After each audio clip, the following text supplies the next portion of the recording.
Hello, ഞങ്ങളിപ്പോൾ പോകുന്നത് ചെറായി ബീച്ചിലോട്ടാണ് കേട്ടോ. നാഷണൽ ഹൈവേയുടെ പണിയൊക്കെ നടക്കുന്നതുകൊണ്ട് റോഡ് ഫുള്ള് കുളമായിരുന്നു കേട്ടോ. ഈ വഴിയാണ് കേട്ടോ ചെറായിൽ പോകുന്നത്. ഈ വഴിയുടെ പേരെന്താണെന്ന് എനിക്ക് അറിഞ്ഞുകൂടാ, പക്ഷേ ഇതുവഴിയാണ് എപ്പോഴും ഞങ്ങൾ പോകാറ്. ഇതാ കാണുന്നത് കണ്ടോ ചീനവലയൊക്കെ. ഞാൻ ആദ്യമായിട്ട് ചീനവലയൊക്കെ കാണുന്നത് ഈ പറവൂർ വന്നതിന് ശേഷമാണ് കേട്ടോ. എറണാകുളത്ത് കുറേ സ്ഥലത്ത് ഇതുപോലെ ഉണ്ട് കേട്ടോ. വരാപ്പുഴയിലൊക്കെ ഞാൻ കണ്ടിട്ടുണ്ട്. അപ്പം നമുക്ക് സിനിമയിലൊക്കെ കണ്ടിട്ട് ഇങ്ങനെ കാണുമ്പോൾ ഭയങ്കര രസമാണ്. അങ്ങനെ ഞങ്ങൾ ഈവനിങ് ആയിട്ട് എപ്പോഴും മിക്കവാറും ഒരു വെക്കേഷനൊക്കെ ഞങ്ങൾ വരുമ്പോൾ ഇവിടെ പോയിട്ട് ഒരു ചെറായി ബീച്ചിൽ പോക്കുള്ളതാണ് എപ്പോഴും. കസിൻസൊക്കെ കൂടിയാണ് കേട്ടോ പോകുന്നത്. ഏട്ടൻ്റെ കസിൻസൊക്കെ ഉണ്ട്. അപ്പോൾ അവരൊക്കെ കൂടിയാണ്, ഞങ്ങൾ എല്ലാവരും കൂടിയാണ് പോകണേ. ഇതാ വേമ്പനാട് കായൽ പോലെ കിടക്കണം, പക്ഷെ അത് കായലല്ല. ഇപ്പുറത്ത് കണ്ടോ ബോട്ട് റൈഡൊക്കെ ഉണ്ട് കേട്ടോ. അവിടെ ടിക്കറ്റൊക്കെ എടുത്ത് ബോട്ട് റൈഡ് ചെയ്യാം. അങ്ങനെ ഞങ്ങൾ ഒരു വട്ടം ചെയ്തിട്ടുണ്ട്.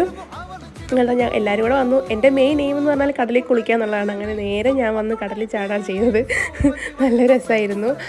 അങ്ങനെ ഞങ്ങളൊരു 6:30 ആയപ്പോഴത്തേക്കിനും ഈവനിങ് സന്ധ്യയൊക്കെ ആയപ്പോഴത്തേക്കും ഞാൻ തിരിച്ചു കയറി കേട്ടോ. അപ്പോൾ ഇത്ര ഉള്ള ഇന്നത്തെ